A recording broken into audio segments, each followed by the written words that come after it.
We will now be starting our series of videos on the brainstem. In this first of the series, let us briefly consider the general arrangement of white matter and grey matter in the brainstem. As we know, the brainstem is made up of midbrain, pons and medulla from above downwards. From front to back, it's made up of basal portion, a tegmental portion and a dorsal roof plate. Basal portion is made up of descending pathways from the cortex, made up of corticospinal, corticobulbar or the corticonuclear fibers, and the corticopontocerebellar fibers. Tegmentum is made up of cranial nerve nuclei, precerebellar nuclei, reticular formation, and various other ascending and descending tracts except those descending from the cerebral cortex. Roof plate is discontinuous. It is made up of superior and inferior colliculi in the midbrain, and it is made up of gracile and cuneate nuclei in the medulla oblongata. Let us consider the ascending tracts in the brainstem. Coming to the dorsal column pathways, we know that they ascend through the spinal cord to relay in the nuclei in the medulla, cross over to the opposite side, and ascend as the medial lemniscus to the contralateral thalamus. The spinothalamic pathways, on the contrary, they relay in the spinal cord itself, cross to the opposite side, ascend as the spinothalamic tracts. When they reach brainstem, they either ascend as spinal lemniscus or join with the medial lemniscus. Coming to the spinocerebellar pathway, they relay in the spinal cord. If you are talking about posterior spinocerebellar tract or the rostral spinocerebellar tract, they ascend on the same side and join with the inferior cerebellar peduncle to reach the cerebellar cortex. If you are talking about cuneo-cerebellar tract, the fibers ascend with the dorsal column pathway in the spinal cord, relay in the accessory cuneate nucleus, and reach the cerebellum through the inferior cerebellar peduncle as cuneo-cerebellar tract. If we are talking about anterior spinocerebellar tract, it crosses to the opposite side, ascends all the way to the junction between pons and the midbrain, where it joins with the superior cerebellar peduncle, crosses back to the same side, and relays in the cerebellar cortex. Now coming to other ascending pathways, some of the crossed pathways are the spino-olivary pathway, which reaches the inferior olivary nuclear complex in the medulla, spinotectal pathway, which crosses and ascends through the entire length of the brainstem to reach the superior colliculus in the midbrain. We also have some ipsilateral pathways like spinoreticular pathway, which reaches the reticular formation in the midbrain and pons, or the spinovestibular pathway, which relays into vestibular nucleus in the pontomedullary junction. Now coming to the descending tracts, let us begin with the corticospinal tract. They occupy the middle 2/3 of the crus cerebri in the midbrain, form multiple bundles in the basilar pons, form the pyramids in the upper medulla. In the lower medulla, about 90% will decussate to form the lateral corticospinal tract. The remaining uncrossed fibers will descend as either the ventral or the lateral corticospinal tract. Coming to the other descending tracts, the corticopontine fibers descend to the pontine nuclei in the pons, wherein the fibers cross over to the opposite side and reach the cerebellum. Corticonuclear fibers relay in midbrain, pons as well as in the medulla oblongata. If they are meant for the motor nuclei, then predominantly they relay on the contralateral side, but some of them will also relay on the ipsilateral side. If they are meant for the sensory nuclei, then entirely they relay on the contralateral side. Other descending tracts include rubrospinal tract, which is made up of crossed fibers, starting from the red nucleus and descending to the spinal cord. Tectospinal tract, again starting from the superior colliculus and descending to the spinal cord after crossing. We have vestibulospinal tract, starting from the vestibular nuclear complex and descending ipsilaterally to the spinal cord. Reticulospinal tract, if it is pontine reticulospinal tract, the fibers will descend on the ipsilateral side.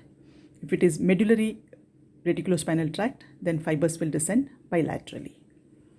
In addition, we also have descending autonomic fibers, which will start from the hypothalamus and reach the spinal cord to relay in the autonomic neurons located there. In addition, we have certain new fiber bundles within the brainstem. One is the trigeminal lemniscus, which starts from the spinal nucleus of the trigeminal, crosses to the opposite side and ascends to the contralateral thalamus. We have lateral lemniscus, which starts from the superior olivary nuclear complex, crosses, most of the fibers are crossed, and they ascend to the inferior colliculus in the midbrain. This is the auditory pathway. Then there is a fiber bundle known as medial longitudinal fasciculus. This has both ascending and descending fibers connecting the cranial nerve nuclei of 3rd, 4th, 6th and vestibular part of the 8th cranial nerves. Maybe also fibers from the 5th, 7th and 12th cranial nerves. The tract will descend all the way to the upper spinal cord, so that this is one of the pathway by which we can coordinate the eye movements with the neck movements. Then we have the dorsal longitudinal fasciculus, which includes the descending autonomic fibers, and central tegmental tract, which begins from the red nucleus or the periaqueductal gray in the midbrain, and these fibers descend to the inferior olivary nuclear complex in the medulla.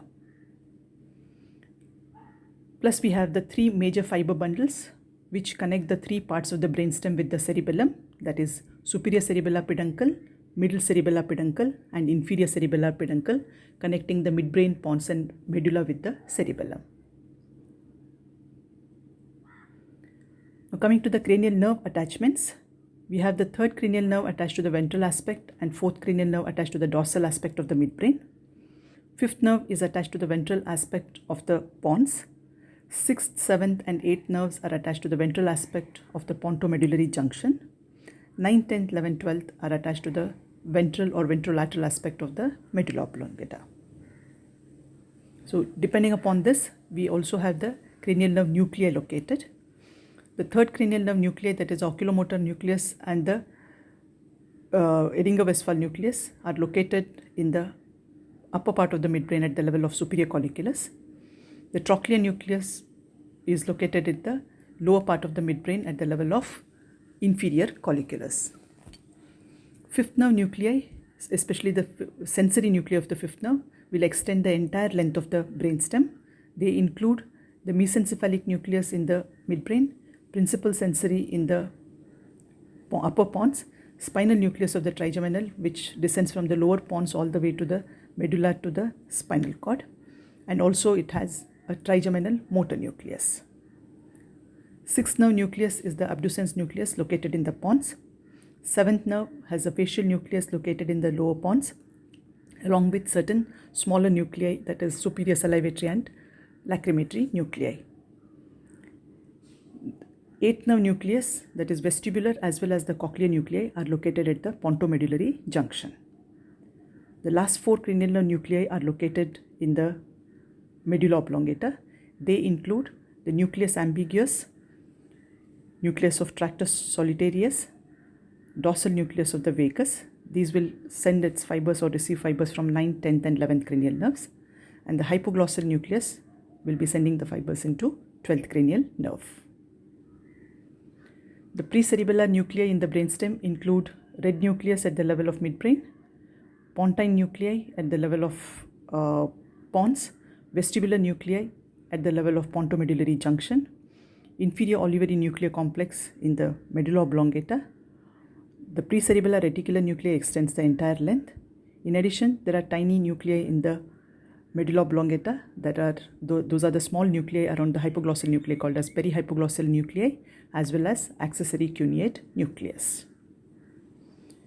In addition to cranial nerve nuclei and the precerebellar nuclei, we have certain other grey matter collection, that is superior and inferior colliculi in the dorsal aspect of the midbrain, substantia nigra in the ventral aspect of the midbrain, lateral lemniscal pathway nuclei, that is superior olivary nuclei, trapezoid nuclei, that is a small group of nuclei which are involved with hearing pathway. Then we have the gracile and cuneate nuclei in the medulla. Plus we have discrete collection of neurons and the nerve fibers forming a network called as reticular formation, which are arranged in 3 longitudinal bands from medial to laterally. They are the raphe nuclei, the medial nuclear group, and the lateral nuclear group. Now coming to the ventricular system in the brainstem, it's made up of a narrow tubular cerebral aqueduct in the midbrain, which widens to form the 4th ventricle in relation to pons and the upper open medulla. And again, it narrows down to form the central canal in the lower closed medulla, which continues into the spinal cord. So thank you very much. With this brief understanding of the general arrangement, we will now move on to different parts of the brainstem. Thank you. You can visit the site for other neuroanatomy videos.